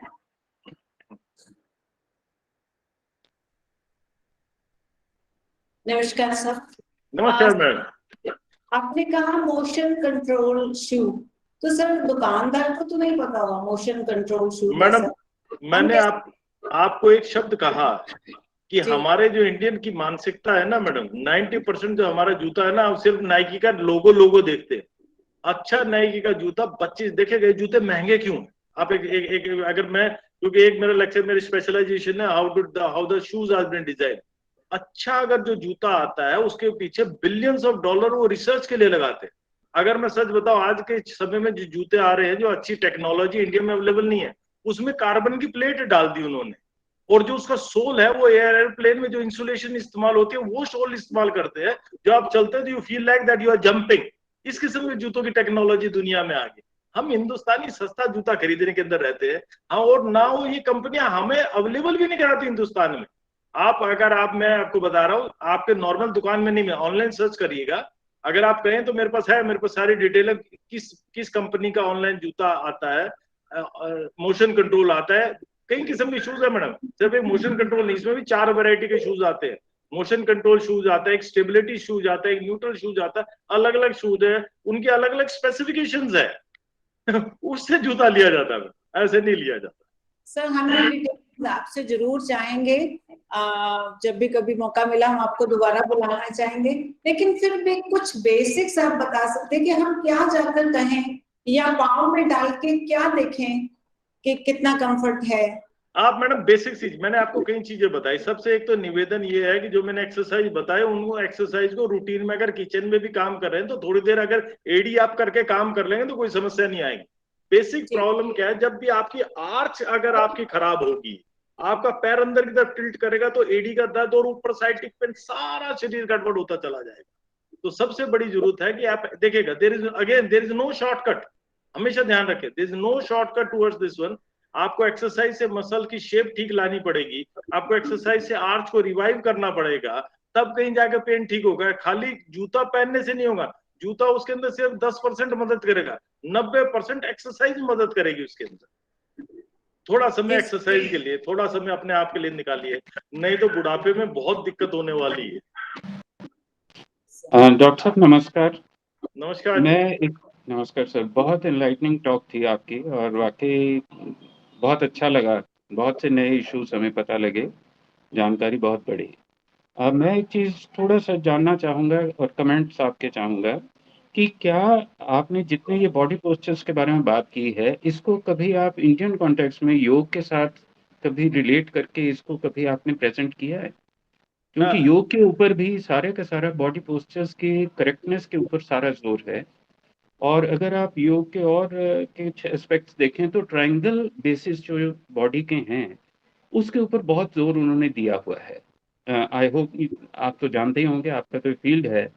और एक अगर कमेंट कर सकें कि गोल्डन रेशो ऑफ बॉडी जो है, अगर उसके ऊपर अगर कोई बात आप कमेंट कर सकें तो बहुत ही अच्छा होगा। Thank you sir. Thank you sir. Ashutosh ji, मैं आपका चेहरा तो नहीं देख पाया, पर आपने योगा का फील्ड का देखिएगा, यकीन मानिएगा, योगा एक फील्ड है, बहुत अच्छा फील्ड है। देखिए यकीन मानिएगा, मैं खिलाड़ी रहा हूँ और एक अच्छे स्तर का खिलाड़ी रहा हूँ कि योगा के लिए योगा बहुत बेहतर है। जो विद्या, देखिए मेरा व्यक्तिगत मानना, आपका व्यू अलग हो सकता है, मैं उसका सम्मान करता हूँ। कि योगा के अंदर भी इस किस्म के पोस्चर के बारे में बहुत सारी चीजें की जाती है, पर as far the sports is concern कि योगा बहुत बेहतर है, पर जहां तक फिजिकल, एक छोटी सी चीज का मैं उदाहरण देना चाहूंगा। एक हमारे फिजिकल एजुकेशन में एक चीज कही जाती है, human bodies has an advantage over manufacture machine because human manufacture machine wears out with the use where as the human body improves with the use. कि जो ह्यूमन बॉडी है, जो मशीन है, मैन्युफैक्चर मशीन है, जो पंखा चल रहा है चलने से घिसता है, और ये जो मशीन है जब ये काम करती है तो इंप्रूव करती है। तो बेसिक सिद्धांत है, और उसके अंदर थोड़ा सा मेरा देखेगा, मेरा फील्ड थोड़ा सा अलग है, मैं योगा के फील्ड पे का। हम देखिए रूटीन की एक बात है कि फिजिकल एजुकेशन वाला आदमी होगा तो योगा का चीज जानता हो, यकीन मानिएगा फिजिकल एजुकेशन इज अगेन, इसमें इतनी सारी ब्रांचेज है, इतनी सारी स्पेशलाइजेशन है। मेरी स्पेशलाइजेशन अलग है, मैं योगा का विद्यार्थी नहीं हूँ, टोटली अलग डोमेन है, और मैं विग्रेस फिजिकल एक्टिविटी में बिलीव करता हूँ, मैं उस फील्ड में का विद्यार्थी ज्यादा हूँ। जहां तक बात की कि आपने कहा गोल्डन रेशो, गोल्डन रेशो के लिए ना कई कंसेप्ट हम इस्तेमाल करते हैं, that is there is a BMI concept is there, फिर उसके बाद बेसल मेटाबॉलिक रेट का कंसेप्ट, तो अलग अलग कंसेप्ट है। उन कंसेप्ट से हम कितनी बॉडी वेट रहे, वो बीएमआई भी एक उपयुक्त नहीं मानते। बॉडी में फैट परसेंटेज कैलकुलेट करने के बहुत सारे अलग अलग तरीके, बॉडी बीएमआई एक हमें रूटीन की बात बता देती कि हमारे बीएमआई क्या है 18 से 25 के बीच में, तो ठीक है इतने से काम चल जाए, पर that again vary from body to body. उसके लिए एक अलग कंसेप्ट आता है to know to measure the body fat percentage. अगर बॉडी की फैट परसेंटेज अगर कैलकुलेट कर पाए, अलग अलग बायो इलेक्ट्रिक इम्पिडेंस, अलग अलग मेथड्स, अलग अलग मशीनें आती हैं, उससे आराम से कैलकुलेट हो जाती है, तो उसमें बॉडी की फैट परसेंटेज कितनी है, तो उससे पता चले तो उससे चीज ज्यादा बेहतर है। कभी मौका मिले तो डिटेल से देखिएगा, इन चीजों की कुछ एक ऑनलाइन की लिमिटेशन है। कभी आए तो मैं बहुत सारी मशीनें, कभी आप लोग विजिट करें मेरे डिपार्टमेंट में, मेरे पास बहुत सारी ऐसी मशीनें हैं, मैं आपकी बॉडी की सारी फैट परसेंटेज, बॉडी के अंदर मिनरल, बॉडी मास मिनरल कितना है, बॉडी में आपके वाटर कंटेंट कितना है, सब चीज बताने के लिए हमारे पास मशीनें हैं। और मैं निवेदन करूंगा मैडम को भी कुछ ग्रांट दीजिए, मैडम भी कुछ एक ऐसी मशीनें लाए ताकि सारे आपके क्या नाम, सारे कॉलेज का उद्धार हो सके, इनके सबकी बॉडी एनालिसिस करके मैडम बता पाए। मैडम मीनाक्षी के को थोड़ा फंड दीजिए। स्पोर्ट्स को देखिएगा, मैं बार बार एक चीज कहता हूँ, मेडल के लिए मत भागिए, मेडल के पीछे इनको स्वस्थ कर दीजिए, यकीन मानिए इनकी जिंदगी सुधर जाएगी, मेडल से ज्यादा बेहतर रहेगा। जी, लेकिन जितने भी सारे सब्जेक्ट्स हैं वो हैं तो इन्हीं सारी चीजों के ऊपर, अचीवमेंट के ऊपर ही चल रहे हैं। जी, तो ये कैसे पॉसिबल है कि नहीं, आप जो भाग्य ये है ना सर, सेंसिबल अगर आपने स्पोर्ट्स मेरी पर्सन, बात पूरी सुनी होगी, अगर उस पर अमल करें, यकीन माने not everybody is there to gain Olympic medal, remember this thing. हर कोई ओलंपिक मेडल के लिए नहीं। एक कंसेप्ट है, मैंने इसमें कुछ एक स्लाइड थी मैंने हटा दी, नहीं तो मैं रखता हूँ, a concept of self excellence is most important. आप अपने आप से समस्या यूं है ना, हमारे देश का दृष्टिकोण यूं है, अगर मैंने खेलना शुरू किया तो मेरी सिर्फ यूं चाहिए कि मुझे नेशनल मेडल चाहिए, मेरी सोच वही है।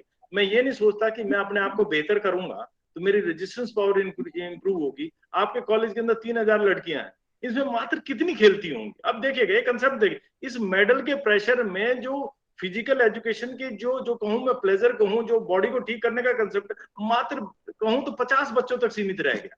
अगर इस सोच को, ये तो देखिएगा, ये जो मेरा टॉपिक था कि अब मैं कहूंगा 90% को, मैं 100% को यूं भी नहीं पता कि खड़ा कहाँ होना, बैठना कैसे है, ओलंपिक और वो मेडल की तो बात छोड़ दीजिए। एक निवेदन ये है कि let everybody be active, let everybody analyse their posture, की पोस्चर है कैसा, ठीक से खड़े हो, ठीक से बैठे। जब सारे खेलेंगे उसमें से कुछ 2 4 5 10 अच्छे होंगे, वो जरूर मेडल लेके आएंगे। और उस मेडल की दौड़ में जो फिजिकल एजुकेशन का जो प्लेजर है, जो अपने आप को स्वस्थ रखने का प्लेजर है, वो कुछ तक लिमिट ना करें। ये एडमिनिस्ट्रेशन को भी सोच, मेरा निवेदन है, बदलनी चाहिए। हिंदुस्तान में जब तक सोच नहीं बदलेगी, हिंदुस्तान स्वस्थ नहीं होगा। धन्यवाद sir. Thank you so much. Good afternoon, sir. Sir, my Good name is afternoon, Priyanka. Sir, my name is Priyanka from BSc Medical. Sir, my question is that, sir, there is a one bad body posture which is called neck hunchback. Sir, तो sir आप हमें बता सकते हैं कि sir वो क्यों है और सर इसका सोल्यूशन क्या है सर? बेटा एक बार दोबारा मैं सुन नहीं पाया, बीच में आपका ना आवाज कट गई बेटा। Sir, there is a bad body posture which is called neck hunchback. Sir, उसका neck hunchback. Yes sir. Sir, वो आपने अगर देखा ना, ध्यान से देखो बेटा, मैंने कई सारे पोस्टर दिखाए थे, अगर आपने मेरी स्लाइड को ध्यान से देखा हो, उसमें मैंने गर्दन कहीं टेढ़ी, पीछे आगे, पीछे कहीं अलग अलग पोस्टर, मैंने आप लोगों को बहुत सारे पोस्टर्स दिखाए थे। उनमें से एक पोस्चर ऐसा था कि आपकी बैक ना बैक हंच नेक बैंक ना बैक पीछे की तरफ आ जाती है। आपको रूटीन से एक मैं बेसिक सी चीज बताई थी कि आपको बताया था कि आपकी बॉडी में कर्व में 4 कर्व है, चारों अगर साइड से आप खड़े, चारों आपके कलर सीधी दिखाई देनी चाहिए। अगर नहीं दे रही तो किसी ना किसी किस्म की पोस्चर डिफॉर्मिटी है, उसे एक्सरसाइज, और एक ही है रास्ता है, exercise, exercise and only exercise, उससे ठीक किया जा सकता है। वैसे कोई माध्यम नहीं है, कोई जूता खरीद लो, कोई नेक गार्ड। एक और चीज है, मेरे को बड़ा अजीब लगता है, देखिएगा, मैं सॉरी थोड़ा आप ये वो बता रहा हूँ कि बहुत सारे ना वो गले में वो पहनते हैं क्या, सर्वाइकल के लिए ना वो सपोर्ट लगा लेते हैं। वो सपोर्ट बहुत नुकसान कर रही है। सपोर्ट क्या करे, आपके मसल्स को डिपेंडेंट बना रही है, उनकी स्ट्रेंथ और कम कर रही है। जब कोशिश करें मिनिमम सपोर्ट करें और मैक्सिमम कंसंट्रेट करें एक्सरसाइज के ऊपर, तब ये चीज जाके इंप्रूव होती Sir, could you please suggest some exercise related to that posture? है। मैडम बेटा आपकी आवाज कट रही है, आपकी आवाज नहीं सुन पा रहा। Sir, could you please suggest some exercise? Madam इसके लिए एक निवेदन है कि मैडम मीनाक्षी से निवेदन है, एक पूरा सेशन कभी मैं फ्री हूं तो मुझे वहां बुलाइएगा। सारी चीज ऑनलाइन की लिमिटेशन है, ऑनलाइन में चीजें नहीं हो पाएंगी, ना मुझे बताने में मजा आएगा ना आप समझ पाएंगे। अगर फिजिकल मोड में वहां होता तो वहां पे मैट पे बिछा के 2-4 बच्चों को लाके मैं दुनिया भर की एक्सरसाइज बताता, जिससे आप स्वस्थ रह सकते हैं, अपने सारे पोस्चर को ठीक कर सकते हैं। Thank you, sir. Thank you, sir. Thank you ma'am, thank you.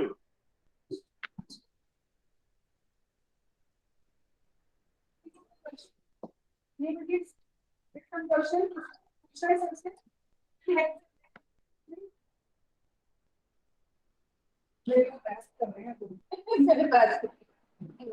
Thank you very much sir, आपके बहुत इंफॉर्मेटिव टॉक थी आज, बहुत अच्छा लेक्चर लगा हमें, और सभी बच्चे इन्वॉल्व भी हुए और हमें अपने पोस्चर वगैरह के बारे में अच्छी तरह पता चला कि कहाँ हम गलत करें। होप कि आपने जो हमें टिप्स बताए हैं हम उनको इंक्लूड भी कर सके अपनी लाइफ में। अब मैं डॉक्टर गुरिंदर जी मैम को इनवाइट करूंगी मुझे प्रोग्राम की, हमारे फेस्टिवल ऑफ थॉट्स की समरी प्रोड्यूस करने के लिए। तहे दिल से डॉक्टर अरविंद मलिक का शुक्रिया। इससे पहले कि मैं समरी पढ़ूं, मैं सर को कहूंगी कि आपने आज फिर हमें अपनी संस्कृति से जोड़ा। जहां से हमने ये उत्सव शुरू किया था वहीं पर आज खत्म हुआ है। सर, आपने हमें बताया कि हम नंगे पांव क्यों चलते थे। हम मॉडर्न मदर्स ने अपने बच्चों को बिगाड़ने में कोई कसर नहीं छोड़ी। हमने इसको पुराने विचारों का टैग देकर कभी भी उनको इस तरह से नहीं समझाया कि नंगे पांव रसोई में आना, नंगे पांव घर में चलना हमारे पोस्चर को ठीक करता है। बहुत बहुत धन्यवाद डॉक्टर अरविंद मलिक। दूसरी बात ये भी कहूंगी कि संतुलन हमारी पैर की आर्क में बनाना था, तो हमने संतुलन ही बिगाड़ दिया। यही तथ्य विचारों पर भी लागू होता है, क्योंकि हमारे विचार बहुत दोषपूर्ण हो गए हैं। भारतीय परंपरा की एक खासियत ये रही है कि इसने कभी भी अपने विचारों में दोष, तनाव, दबाव नहीं ढूंढा। जबकि जितने भी वेस्टर्नाइज कंट्रीज हैं, उन्होंने अगर विचारों को प्रकट भी किया है तो एक सर्वाइवल की भावना से किया है, जो भारतीय संस्कृति में नहीं रही है। लेकिन हमने वेस्टर्न कंट्रीज का अनुसरण जरूर किया है। गुरु नानक देव जी ने भी कहा था, आओ मिलकर करें विचार। इसी बात को सामने रखते हुए हमने ये विचार उत्सव शुरू किया है। इससे पहले कि मैं एक इसकी कड़ी से कड़ी जोड़ती जाऊं, मैं एक बार फिर स्वागत करती हूँ डॉक्टर अशोक बख्शी जी का, जिनसे ये विचार उत्सव की श्रृंखला की शुरुआत हुई थी। डॉक्टर अशोक बख्शी, आपका बहुत बहुत स्वागत है। हमारे कॉलेज का नाम गुरु नानक गर्ल्स कॉलेज रखा गया, और ये हमारे फाउंडर, जिसकी वजह से आज हम गोल्डन जुबली ईयर की सेलिब्रेशंस कर रहे हैं, मैं उनके आगे अपना शीश झुकाती हूँ। संत निश्चल सिंह जी ने हमारे कॉलेज का नाम गुरु नानक गर्ल्स कॉलेज रखा, क्योंकि उनको पता था कि गुरु नानक हमेशा विचारों को महत्ता देते रहे हैं, विचार हमारे दोषपूर्ण ना हो। बहुत ये बात मैं सिर्फ इसलिए कह रही हूँ क्योंकि हमारी सबकी हालत उस घोड़े जैसी हो गई है जिसकी आंखों को इस तरह ढक दिया जाता है कि वो ना दाएं देखता है, ना बाएं देखता है, ना ऊपर ना नीचे, सिर्फ सीधे देखते चला जाता है। तो हमने इन आंखों के ढकाव को उतारना है ताकि हम हर फील्ड को एक्सप्लोर कर सके। यही मंशा रही है इस फेस्टिवल ऑफ थॉट्स की। इसमें हमारे जितने भी स्पीकर्स रहे हैं उन्होंने अलग अलग विषयों पर प्रकाश डाला है। सबसे पहले ये जो हमारा फेस्टिवल ऑफ थॉट्स, ये हमारा विचार उत्सव स्टार्ट हुआ था, ये इनॉग्रल सेशन से हुआ था। Inaugural address doctor Ashok Bakshi, vice chancellor of PDM university, उन्होंने होलिस्टिक डेवलपमेंट के ऊपर हमें एनलाइटन किया था। उसके बाद अपने पर्यावरण को कैसे कंजर्व करें इसके बारे में हमें अवगत करवाया doctor Deepak Rai Babbar, department of zoology, Kurukshetra university Kurukshetra. फिर हमने अपने दिमाग को कैसे हील किया जाए, अपने बायोफिजिकल बैलेंस को कैसे मेंटेन किया जाए थ्रू एंटीना टेक्नोलॉजी, इससे हमें अवगत कराया डॉक्टर सुभाष चंद्र, जो रिटायर्ड कर्नल रहे हैं और चार्टर्ड इंजीनियर थे, वो अहमदाबाद से थे। इसके साथ ही बहुत सारे यूनिक फीचर्स हमें मैथमेटिक्स के बताए, बायोलॉजी के बताए, जिसमें हमें डॉक्टर चतुर्वेदी, कुरुक्षेत्र यूनिवर्सिटी, उन्होंने अपने विचारों से हमें प्रभावित किया। इसके साथ साथ ही मेडिकल एस्ट्रोलॉजी के बारे में हमें बताया डॉक्टर पुष्प शर्मन। हम बड़े भाग्यवान हैं कि ये सारी शख्सियतें हमारे आसपास हैं। डॉक्टर पुष्प शर्मन डायरेक्टर हैं आयुर्वेदम और पंचकर्मा हॉस्पिटल मोहाली के। इन्होंने हमें मेडिकल एस्ट्रोलॉजी से रूबरू करवाया। निचोड़ यही है, क्रक्स यही है इस विचार उत्सव का कि हमने ह्यूमन बीइंग की सारी डायमेंशंस एक्सप्लोर की। Obviously it was multi dimensional, बिल्कुल एक इंद्रधनुष की तरह जिसने अपने विचारों के सारे रंग बिखेरे। और जब भी इंद्रधनुष निकलता है तो एक खुशी का एहसास होता है। तो मैं सर बिल्कुल आपको इस बात के लिए श्योरिटी देती हूँ कि इसी खुशी का एहसास, इसी खुशी की लहर इस विचार उत्सव से हमारे विद्यार्थियों के अंदर फैली होगी। इसके लिए मैं अपने सारे वक्ता जितने भी रहे हैं उनका तहे दिल से शुक्रिया करती हूँ। आज ये उत्सव समाप्त होने जा रहा है। ऑब्वियसली मल्टी डायमेंशनल रहा है। एक तरफ अगर हमने इंडियन ट्रेडिशन और इंडियन कल्चर यानी कि भारतीय परंपरा और संस्कृति की बात की, तो दूसरी तरफ से हमने पर्यावरण से जुड़ते हुए इस शिक्षा प्रणाली में अपने आप को कैसे एक सेंसिबल ह्यूमन बीइंग बना सके, इन सब का एहसास हमने अनुभव किया है, हमें इस सब का अनुभव प्राप्त हुआ है। तो मैं एक बार फिर सबका तहे दिल से शुक्रिया अदा करती हूँ। Thank you doctor Deepika for inviting me for this. Thank you sir. Doctor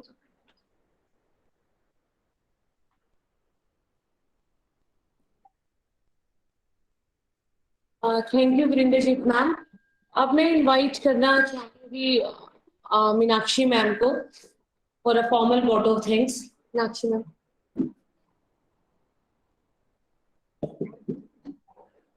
good afternoon everyone.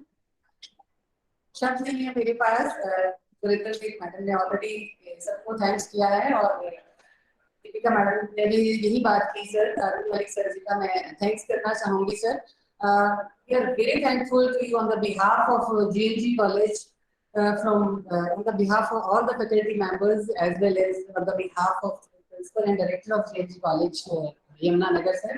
I thank you for enlightening us for such a wonderful thoughts. इतने सारे जो आपने थॉट्स शेयर किए हमारे साथ, हेल्थ के एस्पेक्ट से लेकर और हम कैसे अपने आप को फिट रखें और कैसे कौन सी एक्सरसाइजेज करें, किस तरह से एक्सरसाइज चूज करें, किस तरह के फुटवेयर पहने, इतने सारे थॉट्स सिर्फ एक ही लाइन में जो है, अगर हमें बच्चों को, स्टूडेंट्स को कोई सबक लेना है तो इसी लाइन से challenge your body before it challenges you. तो मेरा ख्याल है ये लाइन हमारे जहन में बैठ जानी चाहिए, तभी हम अपने आप को चैलेंज कर पाएंगे। So thank you so much sir. हम जल्दी ही चाहेंगे कि आपका एक लेक्चर हम अपने यहाँ करवाएं, ऑफलाइन मोड पे करवाएं, ताकि हम students as well as faculty members benefit पूरा ले सके। जब हमारे बीच में ऐसी शख्सियत है, इतने जीनियस है जो एक्सरसाइज और हेल्थ के मामले में, और हम उनसे ना फायदा उठा पाए, तो ये शायद हम अपने आप को सौभाग्यशाली नहीं मानेंगे, और सौभाग्यशाली कभी मानेंगे जब ये थॉट्स हम आपसे यहाँ आकर ये सब एक्सरसाइजेस हम सीख पाए। सो फिर से दोबारा से मैं इस फेस्टिवल ऑफ थॉट्स में अपने थॉट्स शेयर करने के लिए सर आपका धन्यवाद करती हूँ। Thank you so much.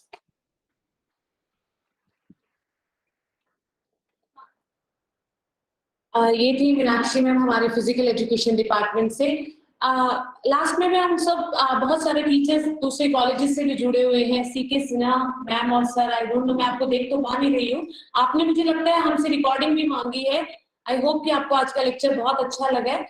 तो अशोक रमेश भाल सर, डॉक्टर अशोक बख्शी, चंचल मल्होत्रा मैम, नरेंद्र दत्त सर, हम जितने भी टीचर्स दूसरे कॉलेजेस से जुड़े हैं, थैंक यू वेरी मच। आपने अपना प्रेशियस टाइम निकाला गुरु नानक गर्ल्स कॉलेज के इस फेस्टिवल ऑफ थॉट्स में पार्टिसिपेट किया। और लास्ट में स्टूडेंट्स का थैंक यू, जिनके लिए हमने स्पेशली ये फंक्शन किया और उनके इंटरेस्ट से उन्होंने इसको सुना। तो मैं लास्ट में आप सबका thank you very much. Arvind sir, thank you very much. बहुत बहुत धन्यवाद मैम, थैंक यू। और हमारी टेक्निकल टीम स्पेशली, जिनकी वजह से हम ये पूरा प्रोग्राम ऑर्गेनाइज कर पाए sir. Thank you Govind. Arvind sir.